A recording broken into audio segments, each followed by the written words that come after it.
U12世界杯小棒冠军比赛，中华队对美国队，双方竞争非常激烈。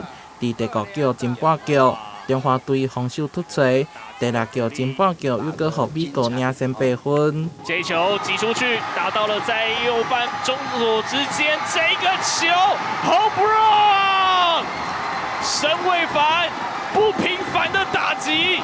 也毋过，伫第6局后半，中华队沈伟凡拍出2分全垒打，不过最后也是以10分比4分输予美国，摕下本届第2名。打出一支全垒打，可说是鼓舞了我们中华队的士气。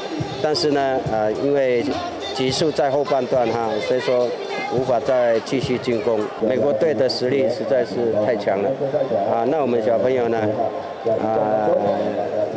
有这种表现，我已经满意了。6天后，台湾甲美国的比赛再次登场，虽然最后甲冠军无缘，也毋过这届以7次连续胜利的成绩拍入冠军赛，也是相当无简单。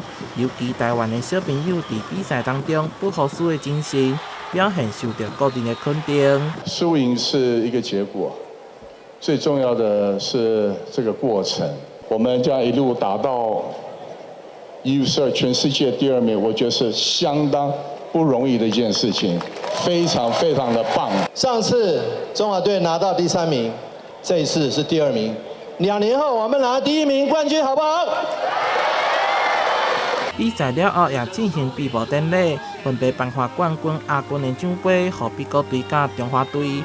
冠军是委内瑞拉。伫明星队当中，中华队有邱亚恩甲叶丽2位投手得奖，达得鼓励。